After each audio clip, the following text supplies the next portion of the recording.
Good morning everyone. Early morning सुबह सुबह छत पे आना एक अलग ही सुकून देता है।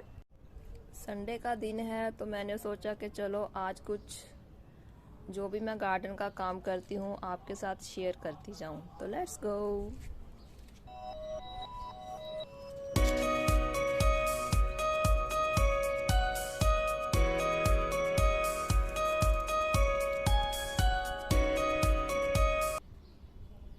तो ये मेरे कुछ जेड प्लांट्स हैं जिनको मैंने बोनसाई की शेप देने की कोशिश की है। ये 2 बोनसाइज हैं और ये एलोवेरा, और ये है अडेनियम जो मैंने अभी नवंबर में ही इसको ख़रीदा था, और बहुत ही इसको मैंने प्रून भी किया और बड़ा ही खूबसूरती के साथ इसने अपनी और ब्रांचेस निकालनी शुरू कर दी हैं। ये मेरे कॉक्सकूम के फ्लावर्स जिनको मैंने सीड से ग्रो किया था। जब भी वक्त मिलता है अब मिट्टी में मैं इसे गुडाई ज़रूर करती हूँ। टिलिंग से क्या रहता है कि एयरेशन अच्छा रहता है और प्लांट्स भी हैप्पी रहते हैं। उनकी रूट्स में जितनी ऑक्सीजन पहुँचेगी उतने ये अच्छे से ग्रो करेंगे।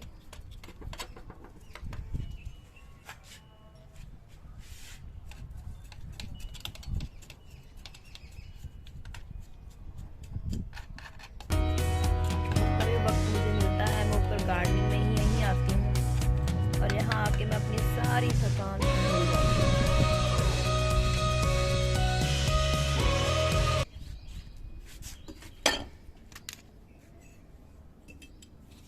ये आपके साथ जो मैंने स्पाइडर प्लांट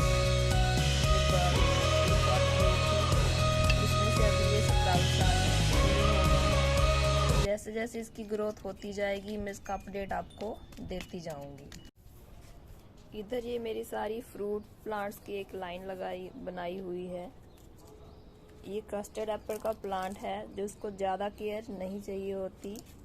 ये मलबरी का प्लांट है और इसमें से मैं 4 बार अपने मलबरी हार्वेस्ट कर सकती हूँ, इतने मीठे और इतने टेस्टी। और ये चेरी का प्लांट है जो मैंने सर्दियाँ शुरू होते ही सर्दियाँ एंड होते ही फरवरी में इसको ग्रो किया था। और ये है मेरा गुआवा का प्लांट। और देखते हैं इसमें से कितने में फ्रूट्स आते हैं और कितने में नहीं। They need special care. और ये है मेरे क्लांचू के प्लांट्स। अभी गर्मी बहुत हो रखी है, टेम्परेचर 40 डिग्री के ऊपर जा रहा है, तो ऐसे में इनको बचाना थोड़ा मुश्किल हो जाता है। तो इसका एक ही सल्यूशन है कि इसको सेमी शेड एरिया में रखें, कोई या फिर ऐसी जगह में रखें जहाँ सिर्फ 1 घंटे की धूप इनको पड़ती हो, दोपहर की और शाम की धूप। स्पेशली दोपहर की धूप इन पे नहीं आनी चाहिए, नहीं तो ये जलकर आपके ख़त्म हो जाएंगे। Again aloe vera. और ये डालिया एक सर्दियों का प्लांट है। जैसे जैसे गर्मियाँ शुरू होती हैं इन पे फ्लावरिंग भी कम हो जाती है और सूखने लगते हैं, लेकिन हम इनको नेक्स्ट सीज़न के लिए बचा सकते हैं। एक तो आप इनके सब फ्लावर्स की डेड हेडिंग कर दीजिए। डेड हेडिंग मीन्स इनके जितने भी मुरझाए हुए फूल हैं उन सबको आपको काट देना है, और ऊपर से भी इसका मैंने थोड़ा सा ट्रिम कर दिया है ताकि ये ऊपर से और ग्रोथ ना ले सके। इसको भी अगर नेक्स्ट सीज़न के लिए बचाना चाहते हैं तो इसको सेमी शेड एरिया में रखें और जहाँ पे दोपहर की धूप इस पे ना पड़े। सेम ऐसे ये डॉग्स फ्लावर है, ये भी सर्दियों का प्लांट है। इसको भी हम नेक्स्ट सीज़न के लिए कुछ हद तक बचा सकते हैं। प्रोसीजर वही है कि इनको भी हमने सेमी शेड एरिया में रखना है और दोपहर की धूप इनमें नहीं लगनी चाहिए। तो मैंने भी इनको इसी जगह पे रखा है। ये मेरी एक टैंकी बनी हुई है, इस टैंकी की ओट में मैंने इनको रखा है, जहाँ पे सिर्फ और सिर्फ शाम की आधा घंटा धूप लगती है। और ये मेरे गजानिया अभी ख़त्म होने वाले हैं, कुछ कुछ फ्लावर्स इसमें आ रहे हैं। इसको भी नेक्स्ट सीज़न के लिए हम बचा सकते हैं। ये भी एक विंटर का प्लांट है। इनकी भी आप डेड हेडिंग करते रहिए ताकि ये हमें ज़्यादा से ज़्यादा फॉलिएज देता रहे।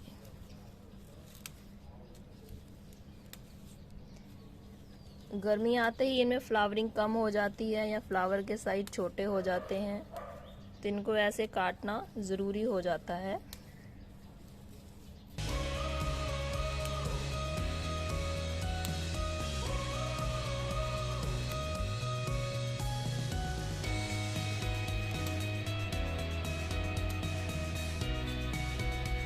सर्दियों में जितने भी प्लांट्स हमें नेक्स्ट सीज़न तक चलते हैं उनमें मॉइस्चर मेंटेन रखना बहुत ज़रूरी होता है, क्योंकि ये सर्दियों के प्लांट्स हैं। सर्दियों में हम पानी डेली नहीं देते इनको, क्योंकि इनमें मॉइस्चर बहुत रहता है सर्दियों की वजह से। और गर्मियों में तो कई बार हमें 2-2, 3-3 बार इनको पानी देने के लिए छत पर आना पड़ता है।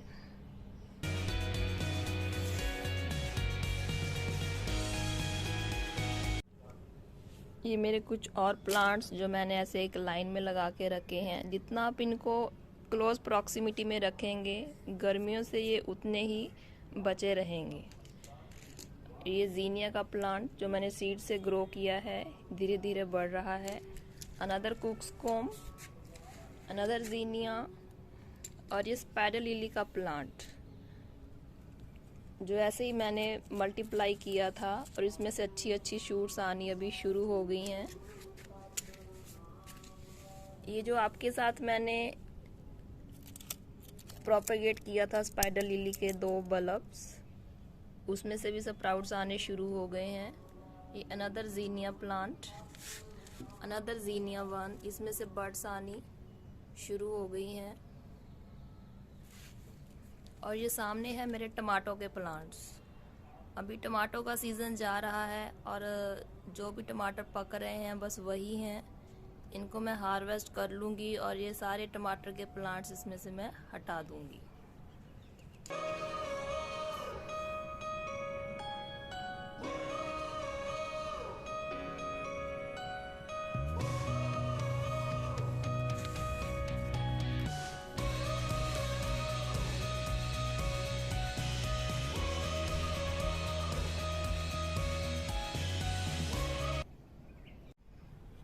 और ये चीकू का प्लांट है जो मेरा 2 साल पुराना प्लांट है। हर बार इसमें बर्ड्स आते थे, फ्लावर्स बनते थे, लेकिन फ्रूट्स में डेवलप नहीं हो पाते थे। रीज़न था कि मैंने इसकी कभी ट्रिमिंग नहीं की, कभी इसको हार्ड ट्रिम नहीं किया, कभी प्रून नहीं किया। तो मैंने इस बार इसको सितंबर अक्टूबर में और फिर फरवरी में एक अच्छा सा हार्ड प्रून किया था। उसके बाद इसमें जैसे ही न्यू लीव्स शुरू हुई, न्यू लीव्स फॉर्मेशन के बाद इसमें अच्छे से बर्ड्स आनी शुरू हो गई हैं। देखते हैं कि इसमें से हमें अच्छे चीकू मिलते हैं इस बार या नहीं मिलते। और ये मेरा एक रेज्ड बेड है, इसमें मैंने काफ़ी समर वाइन्स लगाई हुई हैं। ये मेरी करेले की है, एक पम्पकिन है। पम्पकिन और सब बेलों में यही रहता है। जैसे ये एक फीमेल फ्लावर है, फीमेल फ्लावर के पीछे एक छोटा सा फ्रूट फॉर्मेशन आपको दिखाई दे रही होगी, इसको फीमेल फ्लावर बोलते हैं। और ऐसे ही इसके मेल फ्लावर्स होते हैं। जब तक मेल फ्लावर नहीं रहेगा तो ये फ्रूट आगे बढ़ना शुरू नहीं हो पाएगा। तो आई थिंक ये मेल फ्लावर्स हैं जिसके पीछे कोई भी फ्रूट फॉर्मेशन नहीं है। तो अभी मेरे इस प्लांट में सिर्फ 2 फीमेल फ्लावर्स ही फॉर्म हुए हैं, कोई मेल फ्लावर अभी ओपन नहीं हुआ। तो आई थिंक मुझे नहीं लगता कि मुझे ये दोनों फ्रूट्स हार्वेस्ट करने को मिलेंगे, ये यहीं पे यहीं ख़त्म हो जाएंगे। ये मेरी तोरी की बेल है। तोरी में भी देखो कितने अच्छे फ्लावर्स और फ्रूट फॉर्मेशंस हो रही है, सेम ही इसमें रहता है। ये फीमेल फ्लावर्स हैं और ये छोटे छोटे से जो आपको बर्ड्स दिख रही हैं इसमें से मेल फ्लावर्स बनेंगे। ये क्यूकम्बर की बेल है, थिंक इसमें से भी हमने 2 क्यूकम्बर हार्वेस्ट कर लिए हैं और देखते हैं यार बन रहे हैं या नहीं। यस, आई थिंक ये पॉलिनेट हो चुका है। इसकी एक निशानी पॉलिनेशन की यही रहती है कि जब इसके फ्लावर्स ओपन होते हैं किसी भी वाइन के, तो ये ऐसे ऊपर स्काई की तरफ खड़े रहते हैं, और जब पॉलिनेशन इनका सक्सेसफुली हो जाता है तो ये ऐसे नीचे की तरफ, धरती की तरफ झुक जाते हैं। तो इसकी यही पहचान रहती है। और यह अनदर घिया की बेल, इसमें भी फ्लावरिंग शुरू है, लेकिन इसमें सिर्फ और सिर्फ मेल फ्लावर्स ही आए हैं। ये एक टिंडो का प्लांट है, मिट्टी में कहीं सीड्स पड़े होंगे तो अपने आप ही ये पौधा ग्रो कर गया। ये अनदर घिया की बेल। ये मेरा फेनल का प्लांट है, इसमें से बहुत सारी फेनल हमने हार्वेस्ट कर ली है और ये लास्ट के 2 पॉट्स ही बचे हैं। ये अनदर तोरी का प्लांट। और ये red and yellow bell peppers हैं, जिसको मैंने फ्रेश सीड से ही ग्रो किया है। देखते हैं इसमें से हमें बेल पेपर्स मिलती हैं या नहीं मिलती। और ये मेरे खूबसूरत से मैरीगोल्ड इस सीज़न में भी चल रहे हैं।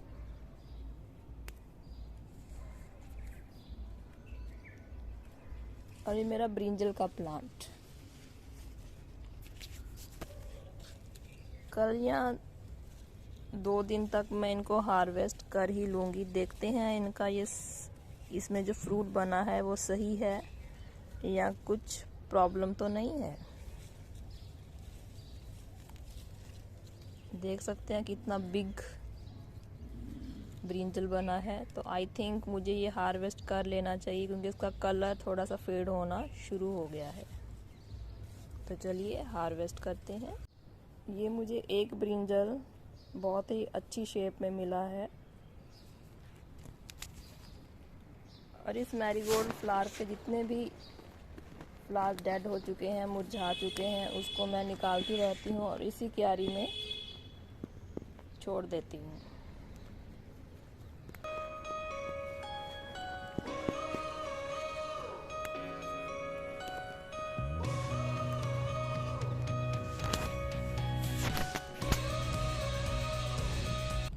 गर्मियों में अगर आप सुबह सुबह आकर काम कर लेते हैं तो ठीक रहता है, लेकिन जैसे जैसे टेम्परेचर बढ़ता जाता है, 42 डिग्री 43 डिग्री तक पहुंच जाता है, तो ऐसे में काम करना मुश्किल हो जाता है।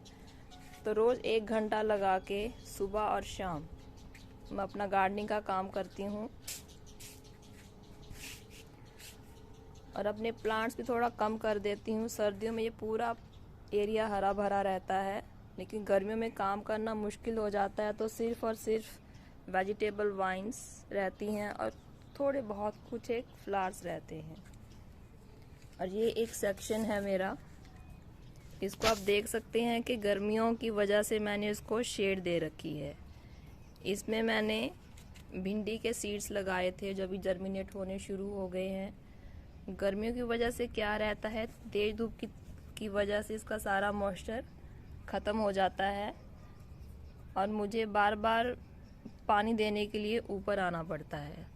तो इसको शेड्स देने के 2 फ़ायदे हैं। एक तो जर्मिनेशन अच्छी हो जाती है और दूसरा जिसका मॉइस्चर इतनी जल्दी ख़त्म नहीं होता। ये मेरे कुछ सर्दियों के प्लांट्स थे जो अभी सीड्स पे आए हुए हैं। ये मूली का एक प्लांट है जिसको मैंने एक मूली मिट्टी में ही छोड़ दी थी और उसमें से धीरे धीरे ये इसकी जो फलियां लग रही हैं, इसमें से सीड्स बनने शुरू हो गए हैं। जैसे ये पूरी तरह से सूख जाएगा तो मैं इसके सीड्स हार्वेस्ट कर लूँगी और नेक्स्ट सीज़न में इन्हीं सीड्स से रेडिशेस ग्रो करूँगी। ये अनियन का प्लांट है, इसमें भी सीड फॉर्मेशन शुरू हो गई है। ये ब्रोकली का प्लांट था, ब्रोकली के प्लांट में भी सीड फॉर्मेशन शुरू हो गई है। जैसे जैसे ये सूखता जाएगा इसमें से सीड्स बनते जाएंगे। ये मेरा एक राउंड ग्रो बैग है। राउंड ग्रो बैग में मैंने एक पंपकिन की बेल लगा रखी है और आप देख सकते हैं कि इसके लिए मैंने ट्रेलिस नहीं बनाई, इसको मैंने ज़मीन पे ही छोड़ा हुआ है। ज़मीन पे अगर आप इसे बेलों को छोड़ते हैं, कोई और आपके पास ऐसे ट्रेलिस बनाने का कोई सुविधा उपलब्ध नहीं है, तो आप छत ऐसी ज़मीन पे भी छोड़ सकते हैं। लेकिन गर्मियों की वजह से क्या रहता है कि इनके लीव्स और इनमें जो फ्रूट्स बनेगा उनके झुलसने का खतरा रहता है, वो ख़राब हो सकते हैं, बर्न हो सकते हैं।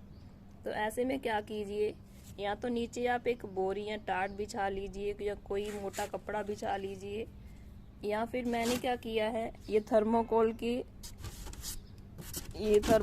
के पीसेस पड़े हुए थे जो मैं एसी वगैरह या किसी भी पैकिंग मटेरियल से निकलते हैं, तो मैं उनको संभाल के रखती हूँ।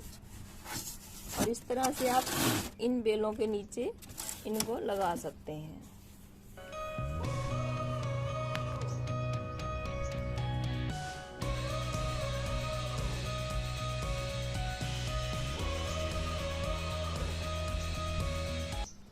और ये हमने एक बर्ड फीडर बनाया था। बर्ड्स इसमें आते हैं सुबह और शाम और अपना खाना खाते हैं, हमें बहुत अच्छा लगता है।